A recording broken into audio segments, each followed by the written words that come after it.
43 லட்சம் பேரை வாக்காளர் பட்டியலில் இருந்து நீக்கி இருக்கிறீர்கள் அல்லவா? அந்த 43 லட்சம் பேரில் எத்தனை பேர் பாகிஸ்தானியர்கள், எத்தனை பேர் பங்களாதேஷிகள், எத்தனை பேர் சீனர்கள், மியான்மர் நாட்டை சார்ந்தவர்கள்? உங்களால் ஆதாரம் காட்ட முடியுமா?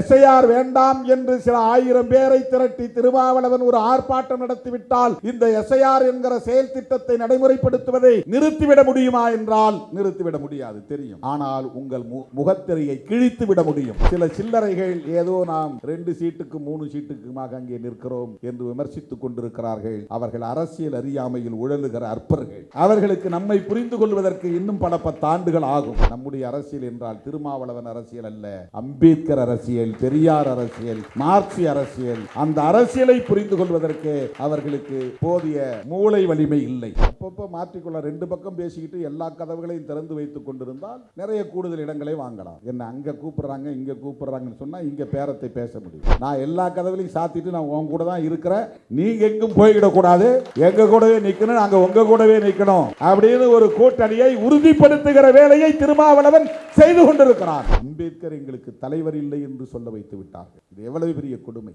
அம்பேத்கருக்கும் எங்களுக்கும் சம்பந்தம் இல்லை என்று பேசுகிற ஒரு புதிய தலைமுறையை இந்த சங்க பரிவாரங்கள் தான் உருவாக்கி இருக்கிறது. ஒரே மேடையில் நின்ற தலித் இயக்க தலைவர்கள் இன்றைக்கு ஒரு மேடையில் நிற்க முடியாத சூழலை இந்த 10 ஆண்டுகளில் ஏற்படுத்தி விட்டார்கள். இவையெல்லாம் RSS சங் பரிவார்களின் திட்டமிட்ட சூது, சூழ்ச்சி, அரசியல். நீங்க ஒரு சாதி சங்கத்தை உருவாக்கி நாளைக்கு அமித்ஷா அவர்களை வரவழைக்க வேண்டும் என்று விரும்பினால் அதற்கு ஏற்பாடு செய்ய ஆட்கள் இருக்கிறார்கள். நீங்க 100 பேர் தான் இருக்கிறீங்களா கூட 100 பேரை பார்க்கிறதுக்கு அவர் ரெடியா இருக்கிறார். மதவெறியர்கள் ஆண்டாடும் இன்றைக்கும் இந்த அரசு மதசார்பற்ற அரசு தான். மோடி, அமித்ஷா போன்ற மதவாதிகள் ஆட்சி பீடத்திலே அமர்ந்தாலும் அரசமைப்பு சட்டத்தின்படி இந்திய ஒன்றிய அரசு இன்றைக்கும் ஒரு மதசார்பற்ற அரசுதான். ஒவ்வொரு தேசத்திற்கும் ஒரு மதம், அரச மதம் இருக்கிற போது ஏன் எங்கள் நாட்டுக்கு ஒரு அரச மதம் இருக்கக்கூடாது என்கிற கேள்வியை எழுப்புகிறார்கள். அது தர்க்கத்தின்படி சரிதான். ஆனால் ஏன் இருக்கக்கூடாது என்று புரட்சியாளர் அம்பேத்கர் விரும்பினார். அதற்கு ஏன் நேரு துணை போனார்? அதற்கு ஏன் காந்தியடிகளும் ஒத்துழைத்தார்?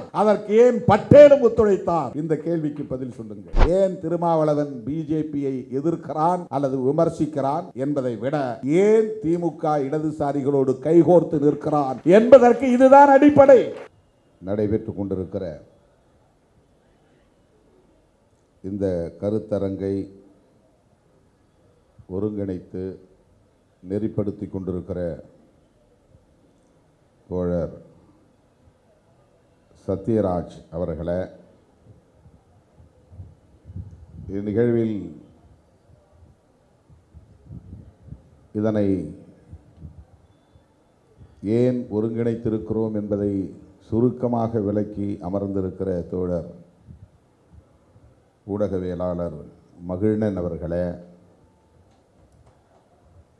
யூடியூப் புரூட்டஸ் என்னும் ஊடகத்தின் நிறுவனர் ஊடகவியலாளர் மைனர் அவர்களே, தம்பி வன்னியரசு அவர்களே, கட்சியின் முன்னோடிகளே, மூத்த பொறுப்பாளர்களே, திரளாக கூடியிருக்கிற என் உயிரின் உயிரான விடுதலை சிறுத்தைகளே, உங்கள் அனைவருக்கும் என்னுடைய பணிவார்ந்த வணக்கத்தை தெரிவித்துக் கொள்கிறேன். தோழர் மருதையன் அவர்களே, எனக்கு முன்னர் இந்நிகழ்வில் இந்த வாக்கு திருடும் கும்பலின் நோக்கத்தை விளக்கி பேசி அமர்ந்திருக்கிற தோழர் மருதையன் அவர்களுக்கும் எனது வணக்கத்தை தெரிவித்துக் கொள்கிறேன்.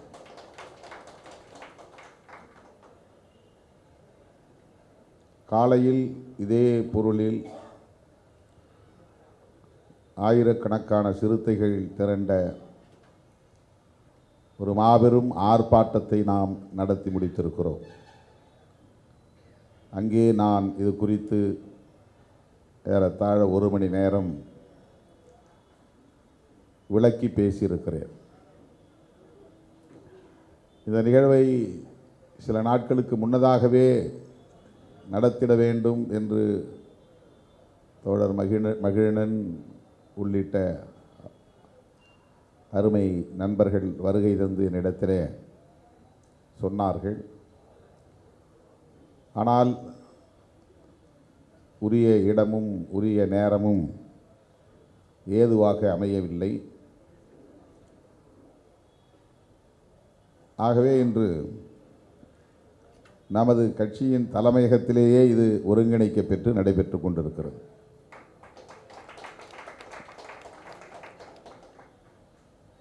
தோழர் மருதையன் அவர்கள் வருகை தந்து இது குறித்து விரிவாக நம்மிடையே பேசியிருப்பது மிகுந்த மகிழ்ச்சியை தருகிறது. விடுதலை சிறுத்தைகள் பேசும் அரசியலுக்கு மேலும் வலிமை கூட்டுவதாக அமைந்திருக்கிறது என்பதை எண்ணி நான் பெருமைப்படுகிறேன். இது தொடர்பாக முதலில் அனைத்து கட்சி கூட்டத்தை கூட்ட வேண்டும் என்று விடுதலை சிறுத்தைகள் கட்சியின் சார்பில் தமிழ்நாடு முதலமைச்சருக்கு வேண்டுகோள் விடுத்தோம். நாம் விடுத்த வேண்டுகோளை ஏற்று அவர் கூட்டினாரோ அல்லது அதன் தேவையை உணர்ந்து கூட்டினாரோ, எதன் அடிப்படையில் கூட்டியிருந்தாலும் முதலமைச்சர் அவர்கள் அனைத்து கட்சி கூட்டத்தை கூட்டினார் என்பது விடுதலை சிறுத்தைகள் கட்சிக்கு பெருமை, மகிழ்ச்சி. விடுதலை சிறுத்தைகளின் வேண்டுகோளின்படி ஒரு அனைத்து கட்சி கூட்டம் நடைபெற்றது. அந்த கூட்டத்தில் விடுதலை சிறுத்தைகளின் சார்பில் நான் பங்கேற்று நமது கருத்தை வலுவாக எடுத்துரைத்தேன். அதிலே நான் சொன்ன கருத்து, இந்த நடவடிக்கையால் பலர் லட்சக்கணக்கான வாக்காளர்கள் வாக்குரிமையை இழப்பார்கள் என்பது மட்டுமல்ல,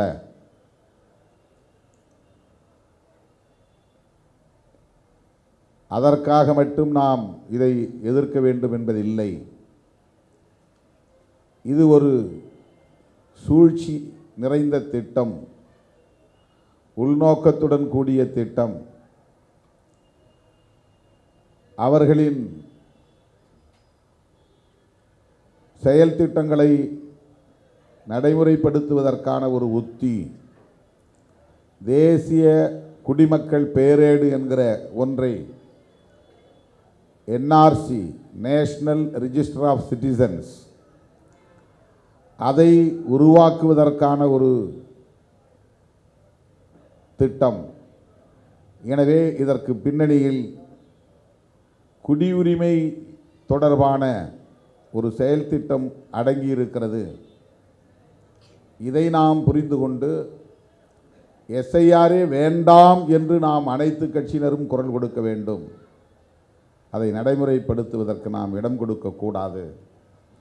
இதை தடுப்பதன் மூலம் பிற மாநிலங்களிலும் ஒரு விழிப்புணர்வு ஏற்படும் என்று குடியுரிமையோடு தொடர்புடைய திட்டம் என்று விடுதலை சிறுத்தைகள் கட்சியின் சார்பில் அந்த அனைத்து கட்சி கூட்டத்தில் வலியுறுத்தி பேசினேன். இன்றைக்கு நாடு முழுவதும் இதே கருத்து எதிர்க்கட்சிகளால், ஜனநாயக சக்திகளால், இடதுசாரி அரசியல் சக்திகளால் முன்வைக்கப்படுகிறது. நாம் மட்டும் சொல்லவில்லை, அமித்ஷாவே சொல்லியிருக்கிறார். அண்மையிலே 21ஆம் தேதி குஜராத்திலே நடைபெற்ற எல்லையோர பாதுகாப்பு படையின் 50ஆம் ஆண்டு விழாவிலே பேசுகிற போது அவரே ஒரு ஒப்புதல் வாக்குமூலம் தந்திருக்கிறார். இது குடிமக்கள் பேரேட்டை உருவாக்குவதற்கான முயற்சிதான். அவரே சொல்லியிருக்கிறார். என்ஆர்சியை நடைமுறைப்படுத்துவதற்கான முயற்சிதான். உள்துறை அமைச்சர் அமித்ஷா அவர்களே ஒப்புதல் வாக்குமூலம் தந்திருக்கிறார். இந்த எஸ்ஐஆர் நடவடிக்கையை எதிர்க்கட்சிகள் விமர்சிக்கின்றன. அவர்களின் விருப்பம் அண்டை நாடுகளிலிருந்து ஊடுருவியவர்களின் பெயர்களெல்லாம் வாக்காளர் பட்டியலில் இடம்பெற வேண்டும் என்பதுதான் எங்களின் நோக்கம். அண்டை நாடுகளிலிருந்து இந்தியாவுக்குள்ளே ஊடுருவிய ஒருவரையும் நாங்கள் விடமாட்டோம், அவர்களை தூக்கி எறிவோம் என்பதுதான். இதுதான் அமித்ஷா அவர்கள் பேசிய பேச்சு. குஜராத்திலே பேசியிருக்கிறார். அது நாளேடுகளில், ஆங்கில நாளேடுகளில் செய்தியாக பதிவாகி இருக்கிறது. ஆகவே விடுதலை சிறுத்தைகள் கற்பனையாக இதை பேசவில்லை. தோழர் மருதையன் அவர்கள் யூகமாக இதை பேசவில்லை. உண்மையை நாம் பேசுகிறோம். அதனை இப்போது அமித்ஷா அவர்கள் ஒப்புதல் வாக்கு மூலமாக உறுதிப்படுத்தி இருக்கிறார். தோழர்களே, இதுதான் மிக முக்கியமாக நாம் புரிந்து கொள்ள வேண்டிய செய்தி. ஏதோ நம்முடைய உறவினர்களின் வாக்குகள் எல்லாம் வாக்காளர் பட்டியலிலிருந்து நீக்கப்பட்டுவிடும், வாக்குரிமை பறிபோகிவிடும் என்கிற அந்த கோணத்திலிருந்து மட்டும் இதை நாம் அணுகக்கூடாது. குடியுரிமையோடு இது தொடர்புடையதாக இருக்கிறது என்கிற கருத்தை விடுதலை சிறுத்தைகள் அறிவிப்பு வெளியான நாளிலிருந்து வலியுறுத்தி சொல்லுகிறோம்.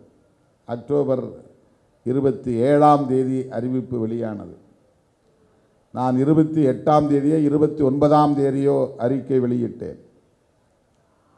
அனைத்து கட்சி கூட்டத்தை கூட்ட வேண்டும் என்று முதலமைச்சருக்கு வேண்டுகோள் விடுத்தேன் 2 நாட்களில். இப்போது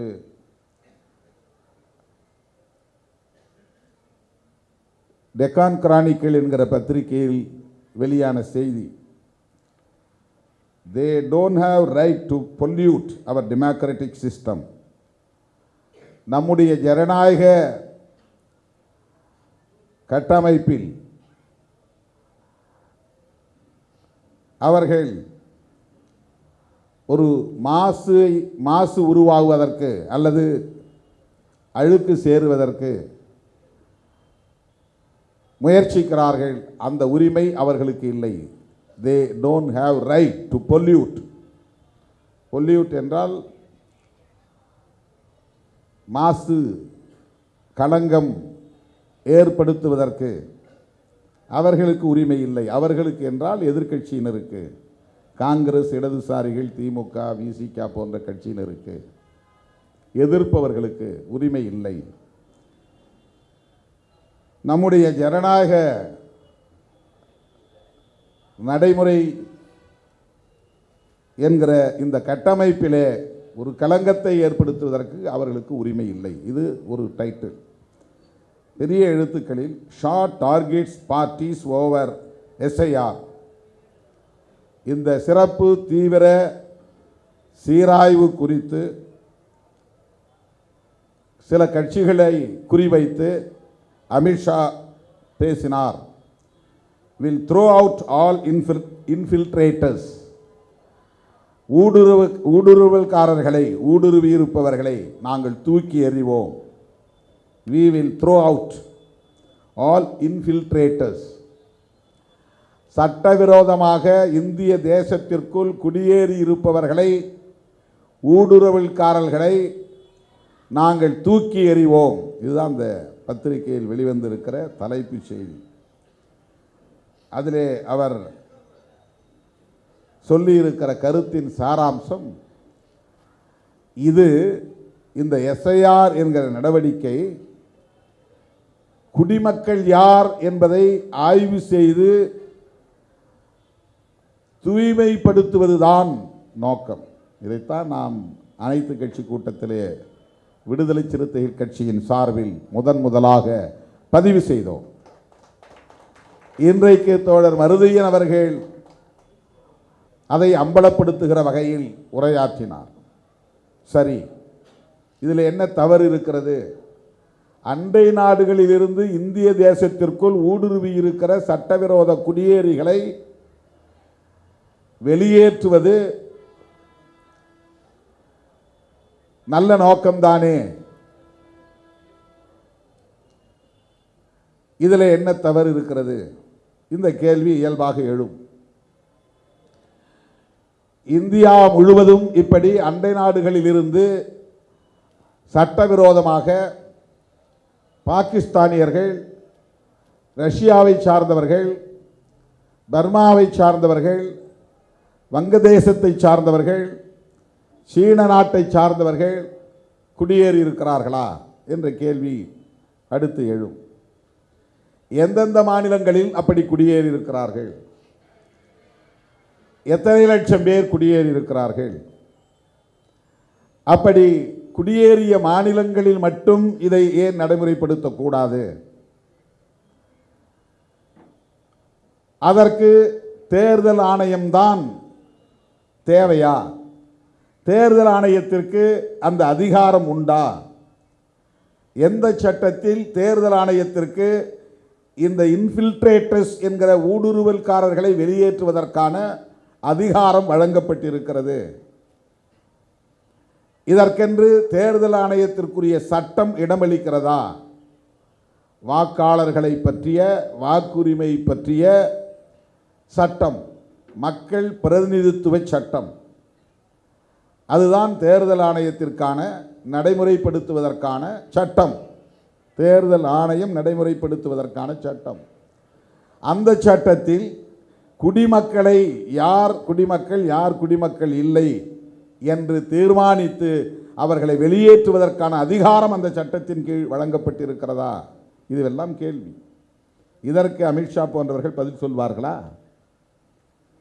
தேர்தல் ஆணையத்தை வைத்து இதை நடைமுறைப்படுத்த வேண்டும் என்று எந்த சட்டம் அனுமதிக்கிறது?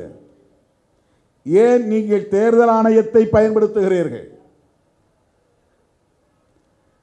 அசாம் போன்ற வடகிழக்கு மாநிலங்களில் அப்படி ஊடுருவல்காரர்கள் இருக்கிறார்கள் என்கிற போது அசாமிலே நேரடியாக சிஏஏ என்கிற குடியுரிமை திருத்த சட்டத்தை நடைமுறைப்படுத்துகிற துணிச்சலை பெற்ற நீங்கள் அதே சட்டத்தை இந்தியா முழுவதும் நடைமுறைப்படுத்துங்கள். அந்த சட்டத்தை நடைமுறைப்படுத்துவதன் மூலம் தானே என்ஆர்சியை உருவாக்க முடியும். அந்த சட்டத்தை நடைமுறைப்படுத்துவது உள்துறை அமைச்சகம் தானே. அந்த உள்துறை அமைச்சகத்திற்கான அதிகாரம் சிஏஏ என்கிற சட்டத்தின்படி தானே இருக்கிறது. ஆகவே உள்துறை அமைச்சகம் செய்ய வேண்டிய வேலையை, சிஏஏ என்கிற சட்டத்தின்படி செய்ய வேண்டிய வேலையை ஏன் தேர்தல் ஆணையத்தை கொண்டு செய்கிறீர்கள்? இன்றைக்கு நீங்கள் நடத்தி முடித்த பீகாரிலே எவ்வளவு அந்நிய தேசத்து குடியேறிகள் இருக்கிறார்கள்? நீங்கள் இந்த சட்டத்தை, இந்த எஸ்ஐஆர் என்கிற திட்டத்தை நடைமுறைப்படுத்தியதன் மூலம் தோழர் மருதையன் அவர்கள் சுட்டிக்காட்டியதைப் போல 43 லட்சம் பேரை வாக்காளர் பட்டியலில் இருந்து நீக்கி இருக்கிறீர்கள் அல்லவா? அந்த 43 லட்சம் பேரில் எத்தனை பேர் பாகிஸ்தானியர்கள்? எத்தனை பேர் பங்களாதேஷிகள்? எத்தனை பேர் சீனர்கள்? எத்தனை பேர் பர்மியா நாட்டை, மியான்மர் நாட்டை சார்ந்தவர்கள்? உங்களால் ஆதாரம் காட்ட முடியுமா? ஆக அந்நிய தேசத்தை சார்ந்த சட்டவிரோத குடியேறிகளை அப்புறப்படுத்துவதற்குத்தான் எஸ்ஐஆர் என்றால், பீகாரிலே அதை சாதித்து காட்டினீர்களா? நீங்கள் வெளியேற்றி இருக்கிற பட்டியலில் இருந்து நீக்கம் செய்திருக்கிற 43 லட்சம் பேரில் எத்தனை பேர் அந்நிய தேசத்தை சார்ந்தவர்கள், சட்டவிரோத குடியேறிகள்? உங்களால் புள்ளி விவரம் காட்ட முடியுமா? அந்த 43 லட்சம் பேரில் 37% பேர் இந்த மண்ணின் மைந்தர்களான முஸ்லீம்கள் என்பதை மறந்துவிடக்கூடாது. 1 லட்சம் பேருக்கு 37,000 பேர், 43 லட்சம் வாக்காளர்களில் அந்த 37,043 பெருக்கிக் கொள்ளுங்கள். அத்தனை லட்சம் இஸ்லாமியர்களின் வாக்குகள் பறிக்கப்பட்டிருக்கின்றன. எஞ்சியவர்கள் யார்? மிட்டா மிராசுகளா? உயர் சாதி சமூகங்களை சார்ந்தவர்களா? யார் அவர்கள்? மிச்சம் 63% பேர். அவர்கள் இந்த மண்ணின் குடிமக்கள் தான், இந்திய குடிமக்கள் தான். ஏழை எளிய மக்கள், தலித்துகள், ஆதிவாசிகள், மாநிலம் விட்டு மாநிலம் குடிபெயர்ந்த மைக்ரேட்ஸ், இவர்களெல்லாம் யார்? யாரை ஏய்க்கிறீர்கள்? எஸ்ஐஆர் மூலம் நீங்கள் அந்நிய தேசத்தை சார்ந்த சட்டவிரோத குடியேறிகளைத்தான் வெளியேற்றுகிறீர்கள் என்று சொல்லுவது உண்மையா? இல்லை. பீகாரிலே உங்களால் அப்படி ஒரு நபரை கூட காட்ட முடியவில்லை. வேறு எதற்காக இந்த திட்டம்? நாட்டு மக்களுக்கு வெளிப்படையாக சொல்லுங்கள். வாக்காளர் பட்டியலை சீர் செய்வதுதான் உங்களுக்கு நோக்கம் என்றால், ஏற்கனவே நடைமுறையில் இருக்கிற சம்மரி ரிவிஷன் என்கிற அந்த வழக்கமான நடைமுறையே போதுமல்லவா? 1951 இதுவரையில் 8 தடவை இந்த எஸ்ஐஆர் என்கிற செயல் திட்டம் நடைமுறைப்படுத்தப்பட்டதாக நீங்களே உங்களின் அதிகாரபூர்வமான இணையதளத்தில் எலெக்ஷன் கமிஷன் ஆஃப் இந்தியா என்கிற அந்த வெப்சைட்டில் பதிவு செய்திருக்கிறீர்கள். ஏன் இத்தனை ஆண்டுகள் இது விவாத பொருளாக மாறவில்லை? இப்போது மட்டும் ஏன் விவாதிக்கப்படுகிறது? ஏன் இத்தனை முறை எதிர்க்கட்சிகளால் விமர்சிக்கப்படவில்லை? இப்போது மட்டும் ஏன் விமர்சிக்கப்படுகிறது? எதிர்க்கட்சிகளுக்கு இதில் என்ன லாபம்? எதிர்க்கட்சிகளுக்கு இதில் என்ன உள்நோக்கம் இருக்க முடியும்? அமித்ஷா அவர்கள் சொல்லுவதைப் போல எதிர்க்கட்சிகள் அந்நிய தேசங்களில் இருந்து சட்டவிரோதமாக குடியேறியவர்களை இங்கே வாக்காளர் பட்டியலில் இடம்பெறச் செய்ய வேண்டும் என்பதிலே என்ன லாபம் இடதுசாரிகளுக்கு அல்லது காங்கிரஸ் கட்சிக்கு? அதன் மூலம் இதுவரையில் என்ன லாபத்தை ஈட்டி இருக்கிறார்கள்? அவர்கள் வாக்களித்து இவர்கள் எந்த மாநிலத்தில் ஆட்சியை கைப்பற்றி இருக்கிறார்கள்? அவர்களால் தான் காங்கிரஸ் இந்த மாநிலத்தில் ஆட்சியை கைப்பற்றியது என்று ஆதாரம் காட்ட முடியுமா? எஸ்ஐஆர் என்பது அந்நிய நாடுகளில் இருந்து, அண்டை நாடுகளில் இருந்து இந்திய தேசத்திற்குள் சட்டவிரோதமாக குடியேறியவர்களை அப்புறப்படுத்துவதற்கான முயற்சி இல்லை. அதைத்தான் நாங்கள் சொல்ல விரும்புகிறோம். பீகாரிலே நீக்கப்பட்ட 43 லட்சம் பேரும் இந்த நாட்டின் குடிமக்கள், இந்த மண்ணின் மைந்தர்கள், ஏழை எளிய மக்கள், உழைக்கிற மக்கள். அதிலே பெரும்பான்மை தலித்துகளும் பழங்குடிகளும் சிறுபான்மை சமூகத்தை சார்ந்தவர்களுமாகத்தான் இருக்கிறார்கள். ஏன் அவர்களின் வாக்குரிமையை நீங்கள் பறிக்க வேண்டும்? புரட்சியாளர் அம்பேத்கர் போன்ற மாமனிதர்கள் தோன்றுவதற்கு முன்பு, இங்கே அவர்கள் போராடுவதற்கு முன்பு, தோன்றுவதற்கு முன்பல்ல, போராடுவதற்கு முன்பு வட்டமேசை மாநாட்டில் வயது வந்தோர் அனைவருக்கும் வாக்குரிமை வேண்டும் என்று வாதாடுவதற்கு முன்பு பட்டா உள்ளவர்களுக்கும் பட்டம் படித்தவர்களுக்கு மட்டுமே இங்கு வாக்குரிமை இருந்தது. ஆண்ட சாதி என்று சொல்லுகிறவர்களுக்கும் இங்கே வாக்குரிமை இல்லை. ஏழை எளிய மக்களுக்கு இல்லை. நிலம்புலம் இல்லாதவர்களுக்கு கிடையாது. படிக்காத யாருக்கும் வாக்கு இல்லை. நிலபுலம் இல்லாத ஏழை எளிய மக்களுக்கு வாக்கு இல்லை. இதுதானே இருந்தது தொடக்கத்தில். நாடு விடுதலை பெறுவதற்கு முன்பு இங்கே தேர்தல் நடந்ததா இல்லையா? பிரிட்டிஷ் ஆட்சி காலத்திலே தேர்தல் நடந்ததா இல்லையா? 1950க்கு முன்பு இங்கே தேர்தல் நடந்ததா இல்லையா? அப்போது நடந்த தேர்தல்களில் எல்லாம் யார் வாக்களித்தார்கள்? உனக்கும் எனக்கும் வாக்குரிமை இருந்ததா? இல்லை. 1930, 31, 32 அந்த காலகட்டங்களில் லண்டனில் நடைபெற்ற வட்டமேசை மாநாடுகளில் பங்கேற்று உரையாற்றிய புரட்சியாளர் அம்பேத்கர் அவர்களும் மாவீரன் ரெட்டமலை சீனிவாசன் அவர்களும் வாதாடிய போது வயது வந்த அத்தனை பேருக்கும் வாக்குரிமை வேண்டும் என்று கோரிக்கை வைத்தார்கள். படித்தவர்களோ படிக்காதவர்களோ, ஏழைகளோ பணக்காரர்களோ, நிலம் உள்ளவர்களோ நிலமில்லாதவர்களோ, அத்தனை பேருக்கும் வாக்குரிமை அப்படித்தான் வந்தது. அந்த வாக்குரிமையை மறுபடியும் திட்டமிட்டு பறிக்கிற வேளையில் இன்றைக்கு அவர்கள் ஈடுபடுகிறார்கள். அந்த ஏழை எளியவர்களின் கைகளில் இருந்த வாக்குரிமை என்கிற ஆயுதத்தை பறிக்கிறார்கள். சமத்துவம் என்பதை இன்றைக்கு அரசியல் களத்திலே நம்மால் உறுதி செய்ய முடிந்தது. Political democracy. ஆனால் சமூக தளத்திலும் பொருளாதார தளத்திலும் சமூக ஜனநாயகம், பொருளாதார ஜனநாயகம் என்பதை நம்மால் உறுதிப்படுத்த முடியவில்லை. இது எனக்கு பெரும் கவலை அளிக்கிறது என்று புரட்சியாளர் அம்பேத்கர் அவர்கள் பலமுறை பதிவு செய்திருக்கிறார். அது என்ன அரசியல் ஜனநாயகம்? ஒருவருக்கு ஒரு வாக்கு, அந்த ஒவ்வொரு வாக்குக்கும் ஒரே மதிப்பு. இதுதான் பொலிட்டிக்கல் டெமோக்ரசி, இதுதான் அரசியல் ஜனநாயகம். இந்திய குடிமக்களாய் உள்ள ஒவ்வொருவருக்கும் ஒரு வாக்குரிமை உண்டு. அந்த ஒவ்வொரு வாக்கும் ஒரே மதிப்பை கொண்டிருக்கும். மோடியின் நண்பர் அதானிக்கும் ஒரு வாக்குதான். மோடியை எதிர்த்து அன்றாடம் போராடி கொண்டிருக்கிற திருமாவளவனுக்கும் ஒரு வாக்குதான். அதானியின் வாக்கின் மதிப்பும் திருமாவளவனின் வாக்கு மதிப்பும் ஒன்றுதான், சமம்தான். இந்த சமத்துவத்தை அரசமைப்பு சட்டத்தின் மூலம் நிலைநாட்டியவர் புரட்சியாளர் அம்பேத்கர் அவர்கள். ஈக்குவாலிட்டி என்கிற சமத்துவத்தை இதன் மூலம் அரசமைப்பு சட்டத்தின் வழி நிலைநாட்டியவர். அந்த சமத்துவத்தை பறிக்கிற செயலில் ஈடுபடுகிற ஒரு செயல் திட்டம்தான் எஸ்ஐஆர். இல்லை என்று உங்களால் மறுக்க முடியுமா? இதற்கு பீகாரே சாட்சியமாக நிற்கிறது. நீங்கள் பட்டியலில் இருந்து நீக்கம் செய்திருக்கிற 43 லட்சம் பேரும் இந்த நாட்டின் குடிமக்களா இல்லையா?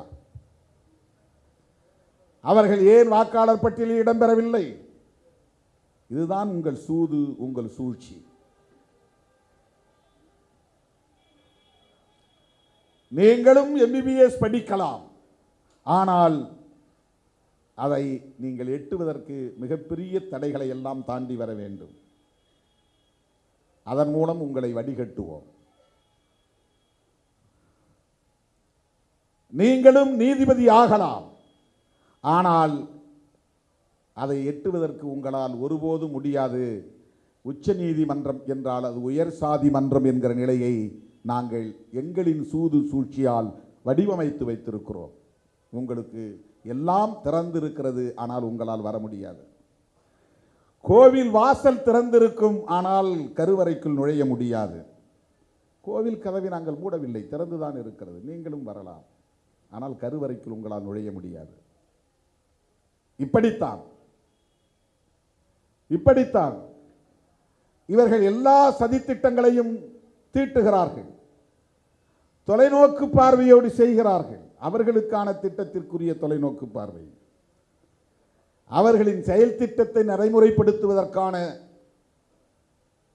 தொலைநோக்கு பார்வை. இன்னும் 25 ஆண்டுகளுக்கு பிறகு இந்தியா எப்படி இருக்க வேண்டும் என்பதை கடந்த 25 ஆண்டுகளுக்கு முன்பே அல்லது 50 ஆண்டுகளுக்கு முன்பே அவர்கள் தீர்மானித்து விட்டார்கள். இன்றைக்கு அதை நடைமுறைப்படுத்துவதற்கான ஒரு நிலையை அவர்கள் எட்டியிருக்கிறார்கள். இந்த வாய்ப்பை பயன்படுத்தி அவர்கள் விரும்புகிற இந்தியாவை கட்டமைக்கப் போகிறார்கள். இது எல்லாவற்றோடும் சேர்ந்ததுதான் இந்த எஸ்ஐஆர். இது வெறும் தேர்தல் ஜனநாயகத்தில் நடைமுறைப்படுத்துகிற வழக்கமான ஒரு பியூரோக்ராட் அப்ரோச் அல்ல, ஒரு அதிகார வர்க்கத்தின் அணுகுமுறை அல்ல. இது ஒரு அரசியல் சதி திட்டம். அவர்களை எதிர்க்கிறவர்கள், எப்போதும் அவர்களை ஏற்காதவர்கள், பன்மைத்துவத்தை விரும்புகிறவர்கள், மதச்சார்பின்மையை உயிர் மூச்சு கோட்பாடாக கொண்டிருப்பவர்கள், வலதுசாரி அரசியலை முழுமையாக மூர்க்கமாக எதிர்ப்பவர்கள், இடதுசாரிகள், இவர்களை எல்லாம் வீழ்த்த வேண்டுமானால் அவர்களின் ஆதரவு சக்திகளாக இருப்பவர்களை மெல்ல மெல்ல பலவீனப்படுத்துவது, அந்நியப்படுத்துவது, அப்புறப்படுத்துவது, செயலிழக்கச் செய்வது. அரசமைப்பு சட்டத்தில் மிக முக்கியமான உயிர் மூச்சு கோட்பாடுகளாக இருக்கிற மதச்சார்பின்மை அவர்களின் நோக்கத்திற்கு எதிரானது.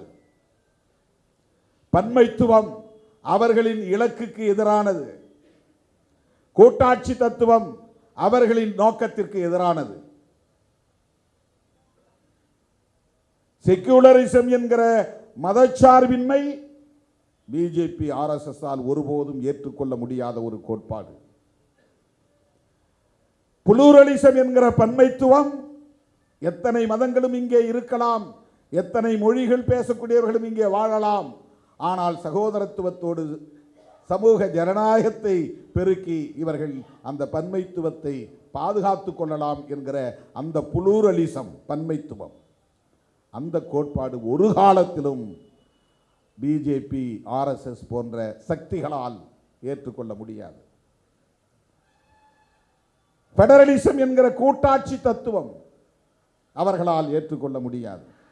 மாநிலங்களுக்கு அதிகாரம், தன்னிச்சையாக சட்டம் இயற்றிக் கொள்ளுகிற அதிகாரம், விரும்புகிறபடி கல்விக் கொள்கையை வகுத்துக் கொள்ளுகிற அதிகாரம்,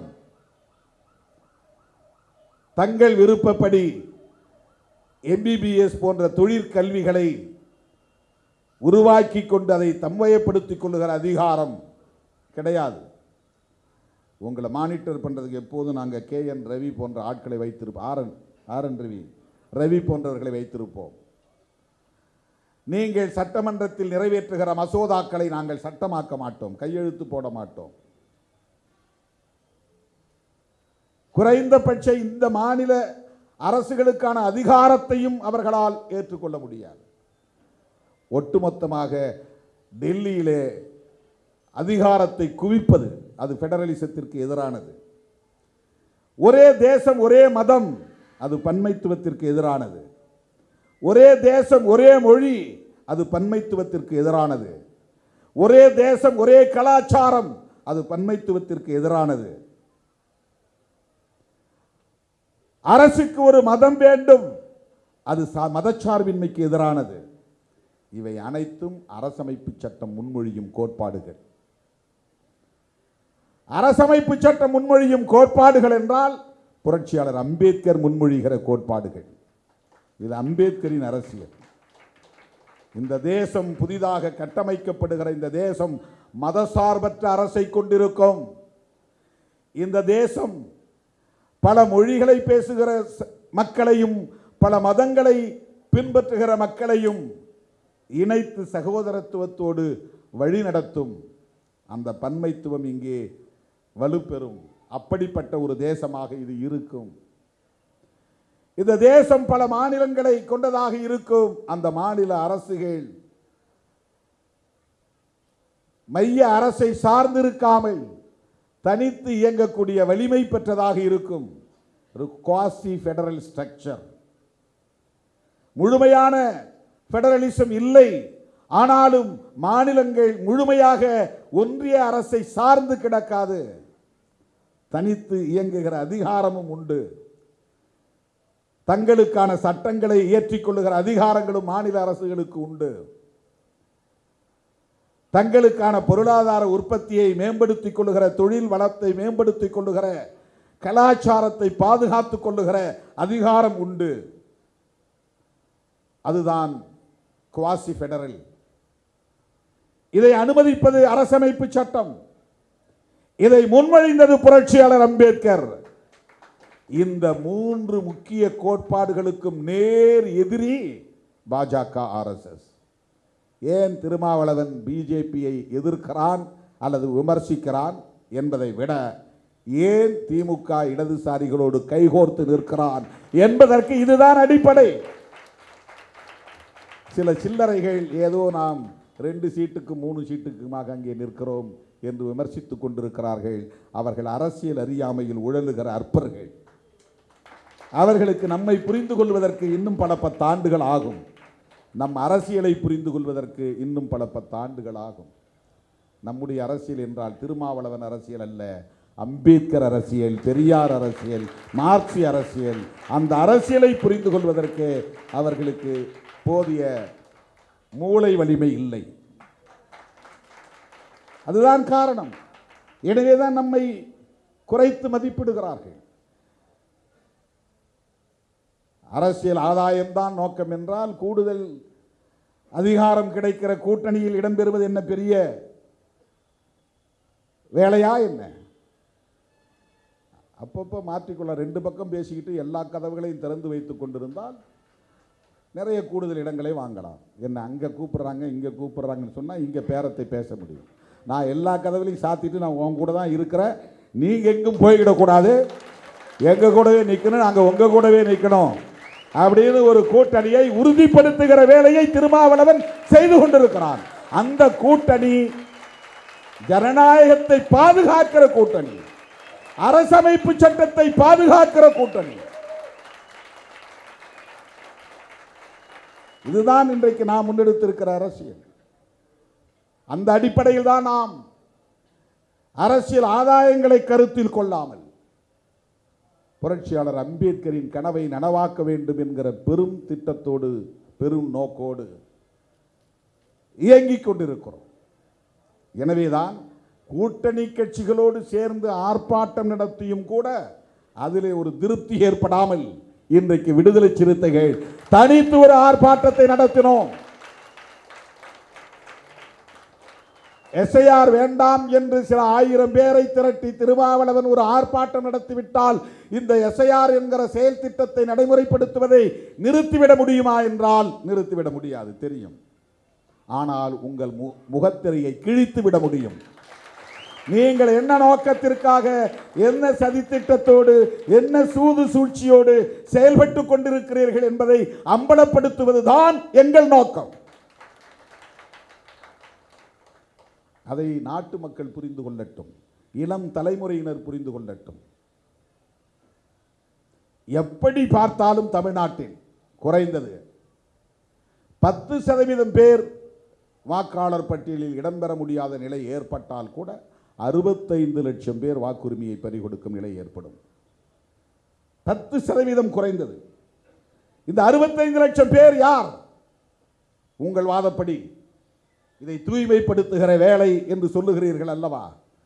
தமிழ்நாட்டிலே வாக்குரிமையை பறிகொடுக்கவிருக்கிற 10% பேர், குறைந்தது 65 லட்சம் பேர் யாராக இருப்பார்கள்? பங்களாதேஷிகளா? யார்? மியான்மரை சார்ந்தவர்களா, சீனாவை சார்ந்தவர்களா, ரஷ்யாவை சார்ந்தவர்களா, ஆப்கானிஸ்தானை சார்ந்தவர்களா, இலங்கையை சார்ந்தவர்களா, பாகிஸ்தானை சார்ந்தவர்களா? சொல்லுங்கள். தமிழ்நாட்டிலே இலங்கையிலிருந்து ஈழத்திலிருந்து வந்தவர்கள் 1 லட்சம் பேரோ 1.5 லட்சம் பேரோ இருக்கிறார்கள். முகாம்களில் கொஞ்சம் பேர், முகாம்கள் இல்லாமல் வெளியிலே கொஞ்சம் பேர் தங்கி இருக்கிறார்கள். அது ஒப்பீட்டளவிலே பெரிய எண்ணிக்கை இல்லை. கிட்டத்தட்ட 6.5 கோடி வாக்காளர்களில் அவர்கள் எத்தனை பேர் வாக்காளர்களாக பதிவு செய்திருக்கிறார்கள் என்று நமக்கு தெரியாது. அவர்கள் அத்தனை பேருக்கும் நீங்கள் வாக்குரிமை இல்லை என்று பறித்தாலும் அது மிகவும் நெக்லிஜிபிள், அது ஒரு பெரிய பொருட்டே இல்லை. ஆனால் கிட்டத்தட்ட 65 லட்சம் பேர் தமிழ்நாட்டிலும் வாக்குரிமையை பறிகொடுக்கும் நிலை ஏற்படலாம் என்பது அரசியல் ஆய்வாளர்களின் கருத்து. இதனால் யார் பாதிக்கப்பட போகிறார்கள்? யாருடைய வாக்குரிமைகள் பறிபோக உள்ளன? ஏன் இந்த நடைமுறை? எதற்காக எமது வாக்குரிமையை பறிக்கிற முயற்சியில் நீங்கள் ஈடுபடுகிறீர்கள்? அவர்களுக்கு ஒட்டுமொத்தத்தில் சிஏஏ சட்டத்தை நடைமுறைப்படுத்த வேண்டும், அதன் மூலம் என்ஆர்சி என்கிற அந்த குடிமக்கள் பேரேட்டை உருவாக்க வேண்டும். இது அவர்களின் அடுத்த செயல் திட்டத்திற்கான ஒரு அடித்தளம். அடுத்த செயல் திட்டத்திற்கான அடித்தளம் என்றால் அந்த அடுத்த செயல் திட்டம் என்ன? அவர்களின் அரசியலை உற்று நோக்கினால் உங்களுக்கு தெரியும். அவர்களின் பேட்டிகளை நீங்கள் கவனித்தால் தெரியும். அவர்களின் சுவர் எழுத்து விளம்பரங்களை பார்த்தால் உங்களுக்கு தெரியும். கழகங்கள் இல்லாத தமிழகம், இதை சுவர் எழுத்துக்களை எழுதி போட்டிருந்தார்கள். கழகங்கள் என்றால் திமுக, அதிமுக, அதன் அடிப்படையிலே வந்த கழகங்கள் தமிழ்நாட்டிலே இல்லை என்ற நிலையை நாங்கள் உருவாக்குவோம். இது அவர்களின் முழக்கம். காங்கிரஸ் இல்லாத பாரதம், கம்யூனிசம் இல்லாத பாரதம், யோசிச்சு பாருங்க. இவர்கள் எவ்வளவு பெரிய பன்மைத்துவத்திற்கு எதிரிகள் என்பதை புரிந்து கொள்ளுங்கள். பல கட்சிகள் இருக்க வேண்டும் என்பது பன்மைத்துவத்தில் ஒன்று. அது ஒரு பன்மைத்துவ கூறு. காங்கிரஸ் இருக்கலாம், காங்கிரஸிலிருந்து பல கட்சிகள் உருவாகலாம். கம்யூனிஸ்டில் இருக்கலாம், கம்யூனிஸ்டிலிருந்து பல கட்சிகள் உருவாகலாம். அம்பேத்கர் இயக்கங்களில் பல கட்சிகள் இருக்கலாம். சில கட்சிகள் மொழிவழி தேசியத்தை பேசும், சில கட்சிகள் சாதி ஒழிப்பை பேசும், சில கட்சிகள் பாட்டாளி வர்க்க விடுதலையை பேசும், சில கட்சிகள் தேசிய இன விடுதலையை பேசும் அல்லது உரிமையை பேசும். காங்கிரஸ் போன்ற கட்சிகள் அகில இந்திய அளவிலான தேசியவாதத்தை பேசும். இவையெல்லாம் அனுமதிக்கப்பட வேண்டும் என்பதுதான் பன்மைத்துவத்தின் உயிர் மூச்சு. அரசமைப்பு சட்டம் தருகிற வாய்ப்பு. இவை அனைத்தையும் ஒழிப்போம் என்பது பிஜேபியின் முழக்கம். காங்கிரஸ் இல்லாத பாரதம். அப்படி எப்படி ஒரு கட்சியை நீங்க இல்லாமல் ஒழிக்க முடியும்? ஒழிப்போம் என்று சொல்லுவது வெறும் அரசியல் முழக்கம் அல்ல. அதற்கு பின்னால் இருக்கிற அவர்களின் கொள்கை சார்ந்த சதி திட்டம். அது பன்மைத்துவத்திற்கு எதிரான ஒரு சதி முயற்சி. அது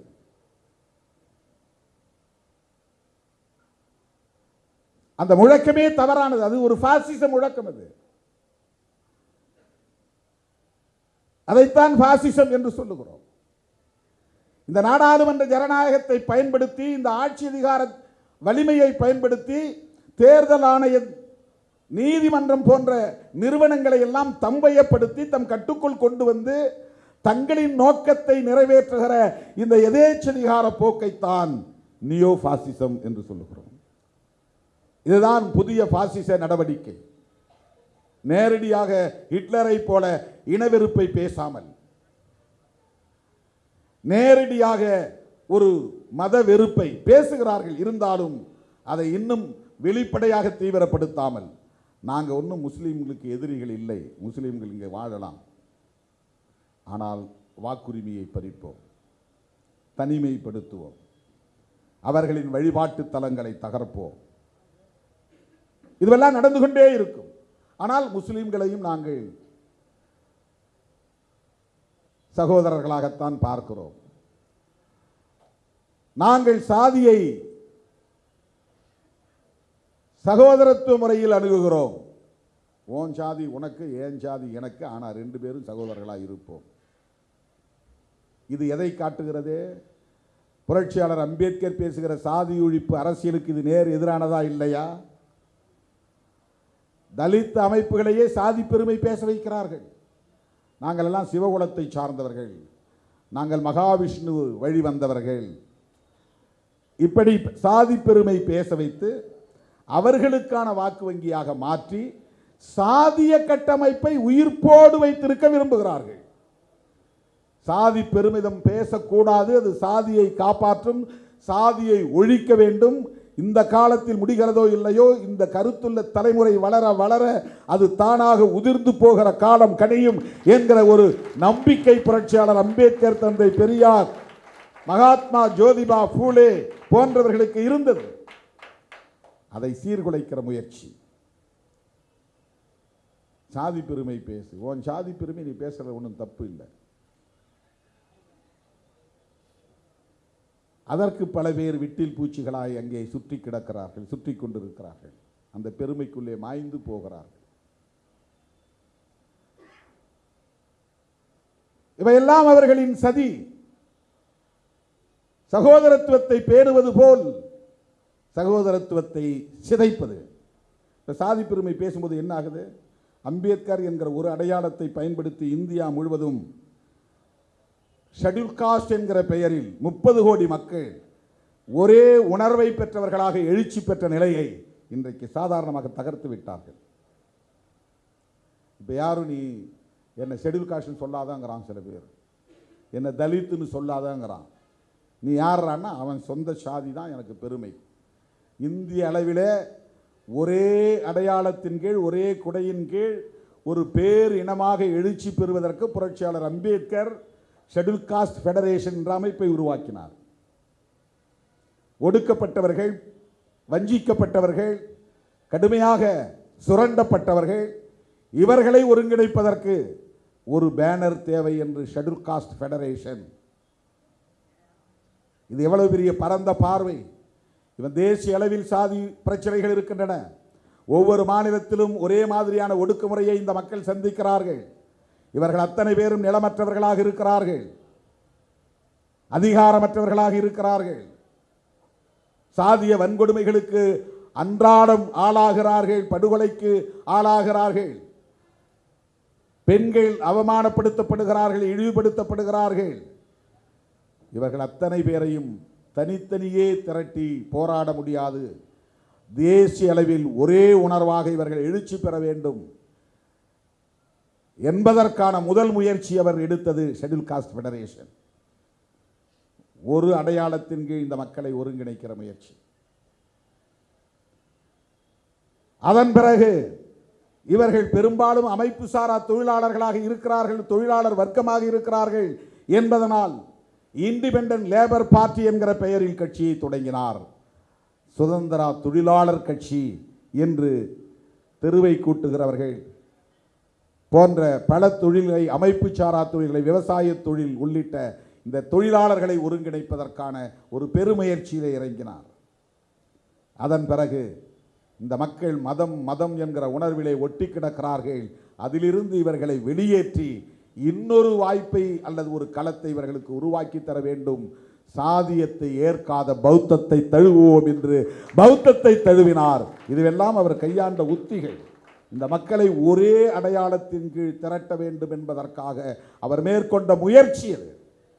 ஷெட்யூல் காஸ்ட் ஃபெடரேஷன் என்பதும் சரி, இண்டிபெண்டன்ட் லேபர் பார்ட்டி என்பதும் சரி, அதன் பிறகு அவர் உருவாக்க நினைத்த RPI Republican Party of India என்கிற அரசியல் கட்சி தொடங்குவதற்கான முயற்சியும் சரி, பௌத்தத்தை தழுவுவோம் என்று கடைசி காலத்தில் அவர் பௌத்தத்தை ஏற்றதும் சரி, இதுவெல்லாம் ஏதோ அவர் தனிப்பட்ட முறையிலே அவருடைய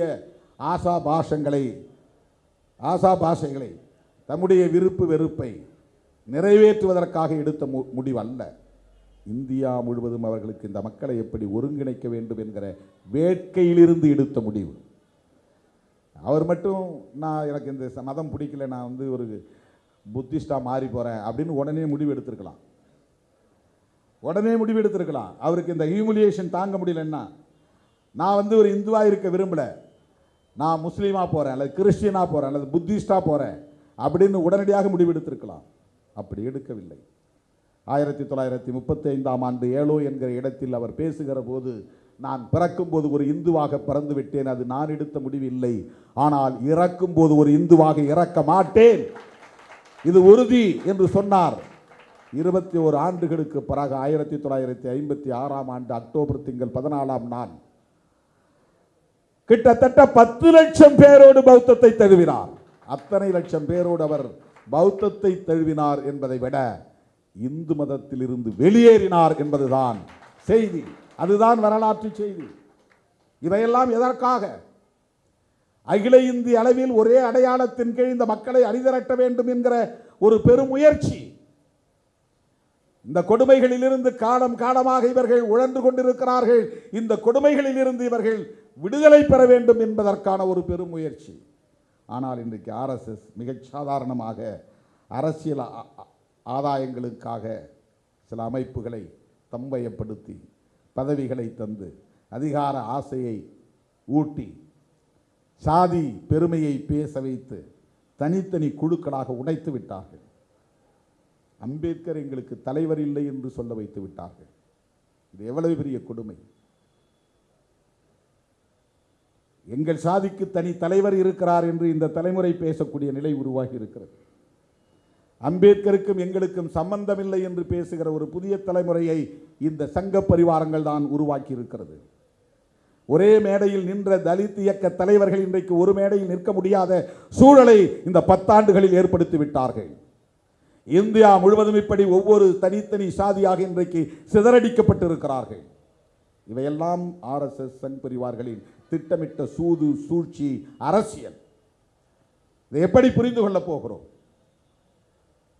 இதை எப்படி எதிர்கொள்ளப் போகிறோம்? இவற்றை எப்படி முறியடிக்கப் போகிறோம்? அப்படிப்பட்ட செயல் திட்டங்களின் மூலமாகத்தான் ஒவ்வொரு மாநிலத்திற்குள்ளும் அவர்கள் ஊடுருவுகிறார்கள். அரசியல் கட்சிகளை கூட்டணியில் சேர்த்து ஊடுருவுவது, சாதி சங்கங்களை வளைத்து போட்டு அவர்களை மதவாத அரசியலுக்கு ஆட்படுத்தி அவர்கள் மூலமாக ஊடுருவுவது, சாதிய சங்கங்களை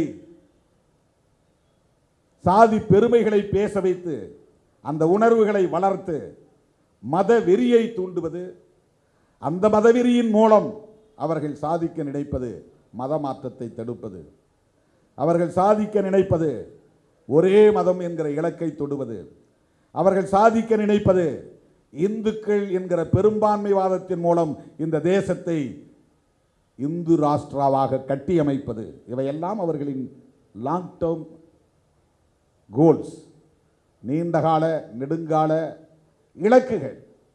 அதற்காகத்தான் இதையெல்லாம் செய்கிறார்கள். நீங்க ஒரு சாதி சங்கத்தை உருவாக்கி நாளைக்கு அமித்ஷா அவர்களை வரவழைக்க வேண்டும் என்று விரும்பினால் அதற்கு ஏற்பாடு செய்ய ஆட்கள் இருக்கிறார்கள். நீங்க 100 பேர் தான் இருக்கிறீங்களா கூட 100 பேரை பார்க்கறதுக்கு அவர் ரெடியா இருக்கிறார்.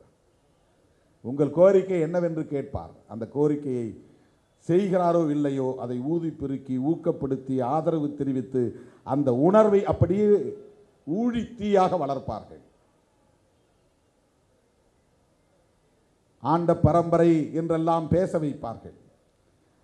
நோக்கம் சாதி உணர்வு வளர வளரத்தான் மத உணர்வு வளரும், மத உணர்வு வளர வளரத்தான் இங்கே பிற மதங்களுக்கு எதிராக இவர்கள் விரும்புகிற பெரும்பான்மைவாத உணர்வை இங்கே கட்டமைக்க முடியும். தோழர்களே, இப்படிப்பட்ட ஒரு நீண்ட நெடிய விரிவான அரசியல் சதித்திட்டங்களோடு தான் ஒவ்வொன்றையும் அவர்கள் மிக நுட்பமாக நடைமுறைப்படுத்துகிறார்கள். இது எதுவும் நான் இட்டுக்கட்டி பேசுவதாக நீங்கள் எண்ணிவிடக்கூடாது. மிகைப்படுத்துகிறேன், அதீத கற்பனையில் பேசுகிறேன் என்று கருதிவிடக்கூடாது. நான் சொன்ன ஒவ்வொன்றும் நடந்து கொண்டே வருகிறது, நிகழ்ந்து கொண்டே வருகிறது. ஆகவே எஸ்ஐஆர் என்பது வெறும் தேர்தல் லாபங்களுக்காக மட்டுமே சிலரின் வாக்குகளை பறித்து ஆட்சியை கைப்பற்றுவது என்பதல்ல. அவர்களுக்கு ஒரு மிகப்பெரிய நோக்கம் இருக்கிறது. சிஏஏ என்கிற சட்டத்தை நடைமுறைப்படுத்தி தேசிய குடிமக்கள் பேரேட்டை உருவாக்கி அதன் மூலம் தங்களுக்கு எதிரான வாக்கு வங்கியையும் சிதறடித்து இந்து பெரும்பான்மைவாதத்தை இங்கே நிலைநாட்டுவதுதான் இந்திய அரசமைப்பு சட்டம் முன்மொழிகிற இந்த கோட்பாடுகளை சிதைப்பதுதான். மதசார்பற்ற அரசாக இன்றைக்கு இயங்கிக் கொண்டிருக்கிற இந்திய ஒன்றிய அரசை மதவெறியர்கள் ஆண்டாலும் இன்றைக்கும் இந்த அரசு மதசார்பற்ற அரசுதான். மோடி, அமித்ஷா போன்ற மதவாதிகள் ஆட்சி பீடத்திலே அமர்ந்தாலும் அரசமைப்பு சட்டத்தின்படி இந்திய ஒன்றிய அரசு இன்றைக்கும் ஒரு மதசார்பற்ற அரசுதான். அதைத்தான் அவர்களால் ஏற்றுக்கொள்ள முடியவில்லை, ஜீரணிக்க முடியவில்லை. ஒவ்வொரு தேசத்திற்கும் ஒரு மதம், அரச மதம் இருக்கிற போது ஏன் எங்கள் நாட்டுக்கு ஒரு அரச மதம் இருக்கக்கூடாது என்கிற கேள்வியை எழுப்புகிறார்கள். அது தர்க்கத்தின்படி சரிதான். ஆனால் ஏன் இருக்கக்கூடாது என்று புரட்சியாளர் அம்பேத்கர் விரும்பினார். அதற்கு ஏன் நேரு துணை போனார்? அதற்கு ஏன் காந்தியடிகளும் ஒத்துழைத்தார்? அதற்கு ஏன் பட்டேலும் ஒத்துழைத்தார்? இந்த கேள்விக்கு பதில் சொல்லுங்கள். உலகத்தில் எந்த மதமும் சகோதரத்துவத்திற்கு எதிராக இல்லை, சமத்துவத்திற்கு எதிராக இல்லை. அப்படி சகோதரத்துவத்திற்கும் சமத்துவத்திற்கும் எதிராக ஒரு கோட்பாடு இங்கே இருக்கிறது. அந்த கோட்பாட்டை பேசுகிற, பிறப்பின் அடிப்படையிலான உயர்வு தாழ்வு என்கிற கோட்பாட்டை பேசுகிற ஒரு மதம் அரச மதமாகிவிடக்கூடாது. ஒரு தர்மம் ஆட்சி கோட்பாடாக மாறிவிடக்கூடாது. அந்த மனு தர்மம் ஆட்சி பீடத்தில் கோலோச்சி விடக்கூடாது என்பதற்காகத்தான் புரட்சியாளர் அம்பேத்கர் இந்த அரசு மதசார்பற்ற அரசாக இருக்க வேண்டும் என்று விரும்பினார். அதனால்தான் இந்த அரசமைப்பு சட்டத்தில் அரசமைப்பு சட்டம் ஒன்றை ஏற்கவில்லை. கருத்து முரண்கள் இருந்தாலும், நேருக்கு நேரான மோதல்கள் கருத்தியல் அடிப்படையில் நிகழ்ந்தாலும் காந்தியடிகளும் அம்பேத்கரின் கருத்துக்கு ஒத்துழைத்தார். பண்டிட் ஜவஹர்லால் நேரு அவர்களும் ஒத்துழைத்தார். அதனால் இன்றைக்கு இந்த அரசு மதசார்பற்ற அரசாக இருக்கிறது. அருமை தோழர்களே, இந்த பின்னணியில்தான் எஸ்ஐஆர் ஏன் இங்கே திணிக்கப்படுகிறது என்பதை நாம் புரிந்து கொள்ள வேண்டும். இன்றைக்கு நம்மால் அதை எதிர்க்க முடியாமல் போகலாம், இன்றைக்கு நம்மால் அதை தடுக்க முடியாமல் போகலாம். ஆனால் இவர்களின் ஒவ்வொரு நகர்விலும் இருக்கிற சதியை நாம் புரிந்து கொள்ள வேண்டும். தொடர்ந்து மக்களிடத்தில் அதை பேசிக்கொண்டே இருக்க வேண்டும். இதை ஒரு பொது விவாதமாக, வெகுமக்கள் விவாதமாக மாற்ற வேண்டும் என்பதற்குத்தான் இந்த கருத்தரங்கமும் ஒருங்கிணைக்கப்பட்டிருக்கிறது என்பதை சொல்லி வாய்ப்புக்கு நன்றி கூறி முடிக்கிறேன். நன்றி, வணக்கம்.